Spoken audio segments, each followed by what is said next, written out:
Halo guys, Eh, di sini mau bahas cerita yang lagi rame, yang lagi heboh viral, itu yang penjual es teh sama Gus Miftah tuh. Dan Penjual es sama saya tahu betul awal-awal dulu Gus Miftah pingin viral. Jadi waktu itu kan saya viral duluan Pingin nih. viral. Yang masih ada yang ingat kan yang janda viral jual rumah bonus istri 1 miliar. Nah kebetulan saya kan tetanggaan ini sama Gus Miftah ya. Dan waktu itu dia sempat saya undang untuk pengajian di rumah saya. Di situ saya kenal, itu sebelum viral ya. Sebelum saya viral, kemudian minta nomor telepon. Dan waktu saya viral beneran, kemudian saya sering diundang di acara TV Jakarta, acara sama Deddy Corbuzier, sama Raffi Ahmad juga. Nah waktu itu si Gus Miftah ini pernah chat dengan saya, Jeng, gimana nih caranya supaya saya bisa masuk TV, supaya viral tuh gimana TV. caranya Jeng gitu. Saya bilang, saya viral bukan saya viralkan sendiri, orang lain viralkan. Jadi saya nggak ada niat untuk viral, tapi saya niatnya jual rumah. Kemudian agen properti independen ini yang viralkan, kan gitu. Nah kebetulan setelah itu, setelah beberapa tahun atau beberapa tahun, kemudian saya dengar juga akhirnya dia viral juga. Waktu itu pertama kali viral kayaknya yang di Bali itu ya, yang dia dakwah di klub di Bali. Nah di situ dia viral. Di situ akhirnya dia kesampaian untuk diundang di acara TV Jakarta dan untuk ketemu Deddy Corbuzier waktu itu. Dan waktu itu kan saya pas acara di Hitam Putih paginya itu yang dia chat, saya pengen sekali ketemu Deddy Corbuzier. Pengen viral. Jadi ya tujuannya hanya itu, dia hanya untuk viral, hanya untuk cari ketenaran, untuk ya biasalah cari cuan. Dan masih saya pantau lagi, akhirnya ada viral lagi yang dulu pernah ini dengan Ustadz Khalid Basalamah itu ya, waktu itu ya, yang tokoh wayangnya dibuat untuk candaan atau hinaan. Kemudian ada lagi kemarin istrinya ditoyor-toyor itu.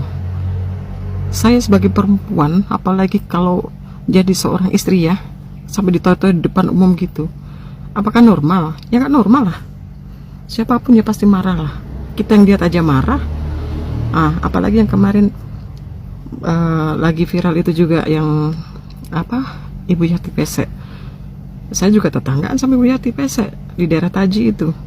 Kasian loh dia sampai dibilangin dibilangin secara kasar itu kayak gitu.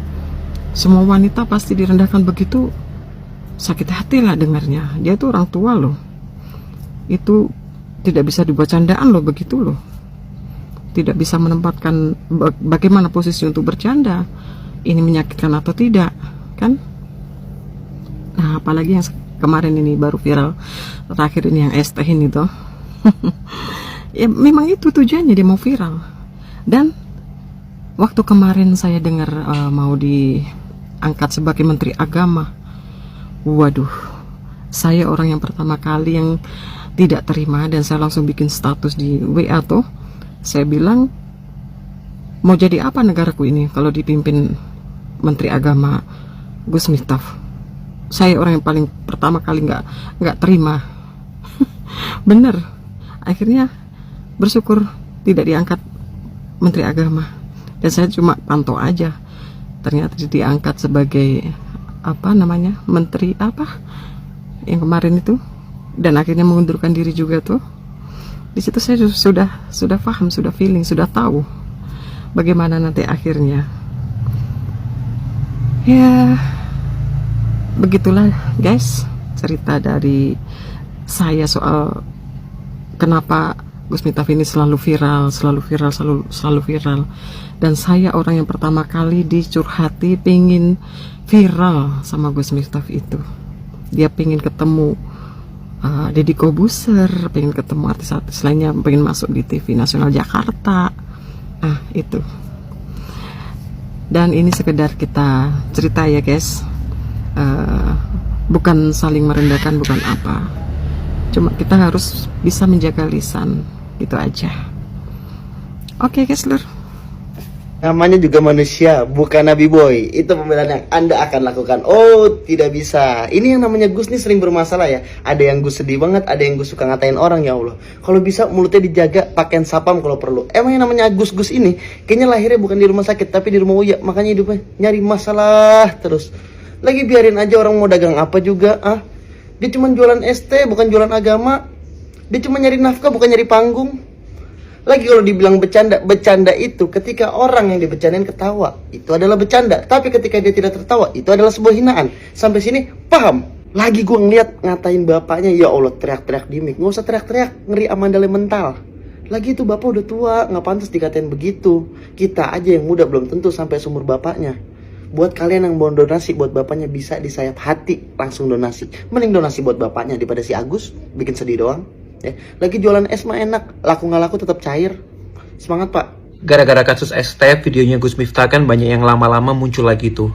Yang dia menghina wanita, yang dia mengolok-ngolok banyak orang, mengolok-ngolok dokter, yang dia itu menjundu-jundu wanita di sebelahnya. Aku nggak tahu itu siapa ya. Berarti satu hal yang bisa dipastikan adalah ya memang orangnya seperti itu, bercandanya seperti itu, gaya bicaranya seperti itu, gaya dakwahnya memang seperti itu. Aku nggak mau bahas itu soal itu bener atau enggak atau gimana, aku nggak mau bahas itu. Yang aku mau pertanyakan ke orang-orang yang mungkin sering nonton dakwahnya atau bagaimana. Kenapa ini nggak jadi masalah dari dulu? Dan kenapa orang-orang yang berada di situ yang sedang menonton dakwahnya tuh nggak merasa aneh? Tidak merasa kayak, loh kok gini, kok gitu. Faktanya dakwahnya itu selalu rame. Kenapa ya? Ada yang bisa jawab nggak? Assalamualaikum, Rahayu. Saya Ki Demang dari Kampung Budaya Polowijen, Kota Malang. Menyikapi yang lagi viral, Gus Miftah dengan tukang es teh, sekalipun Anda sudah minta maaf dan klarifikasi, saya punya saran, ada baiknya pada saat ke depan kalau mau ceramah, sebaiknya Anda copot blangkonmu.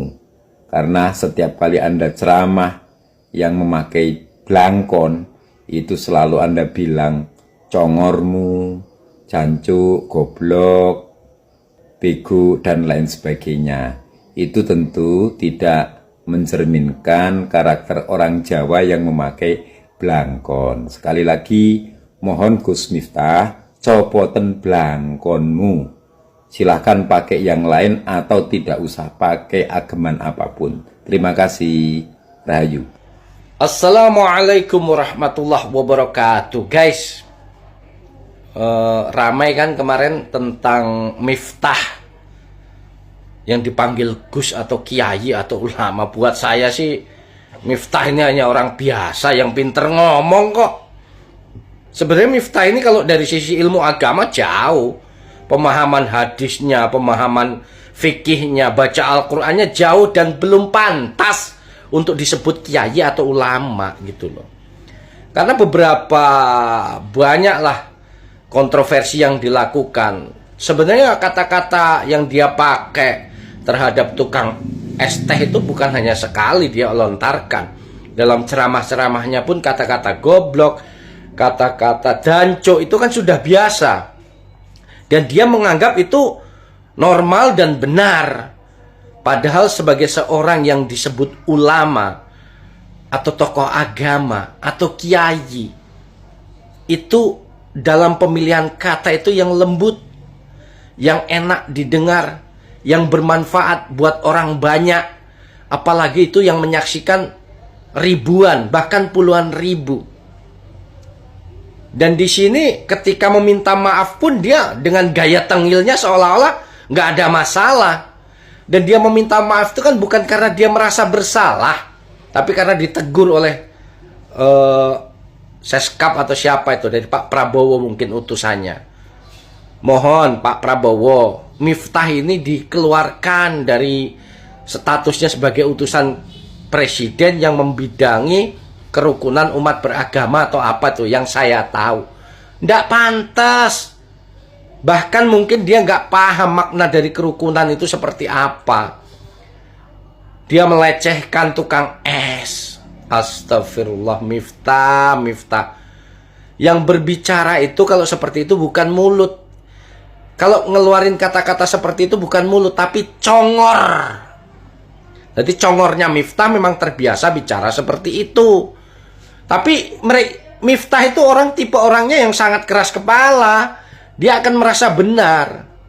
Seharusnya ketika semua sudah bersuara, dari kalangan politisi, kalangan pejabat, artis, kalangan masyarakat biasa, ketika sudah berbicara atau menyampaikan ketidaksukaannya dengan yang dilakukan Miftah, dia kan harusnya merenung, introspeksi diri, kenapa ya saya seperti ini. Tapi enggak, kalau model Miftah kayak petentang-petenteng gitu gayanya itu. Dia ini sebenarnya minta maaf bukan karena bersalah, tapi takut jabatannya ini bermasalah dengan pimpinannya, yaitu Pak Prabowo, kan seperti itu. Jadi saya ingatkan kembali lagi kepada Bapak Presiden Prabowo Subianto yang terhormat, yang menjadi idola saya. Saya ingin Pak Prabowo tegas dalam segala hal, termasuk dalam merekrut anggota yang di bawahnya Bapak, siapapun itu. Carilah orang yang berkualitas, yang bermutu, yang bermanfaat buat masyarakat Indonesia. Itu pesan saya ya Pak. Kalau Miftah itu layak kok dibuang dari ini. Dan saya heran tuh pengikut-pengikutnya tuh nganggap katanya ada untungnya mengangkat derajat tukang es. Pengikut pekok. Nggak seperti itu caranya gitu loh. Kalau mau membantu tukang es atau orang yang nggak susah, itu yang dengerin ceramah Miftah itu banyak orang yang susah. Dari sisi ekonomi, dari apapun. Coba mau bantu nggak? Apa mesti digoblok-goblokin dulu? Didancuk-dancukin dulu gitu? Nunggu viral? Kalau mau bantu juga nggak perlu nunggu viral gitu. Kelas. Podo wae orang Miftah, orang pendukungnya. Podo-podo pekok. Protes orang protes. Nah, urusan debat karo aku, ayo debat. Mau di mana? Mau seperti apa materinya? Oh yang ngono celuk Gus ra pantes. Yang berbicara itu congor. Congor lek wis kakean rusak yang ngono kuwi dadine. Asal nyeplos ae. Cuk. Tapuk cangkemmu.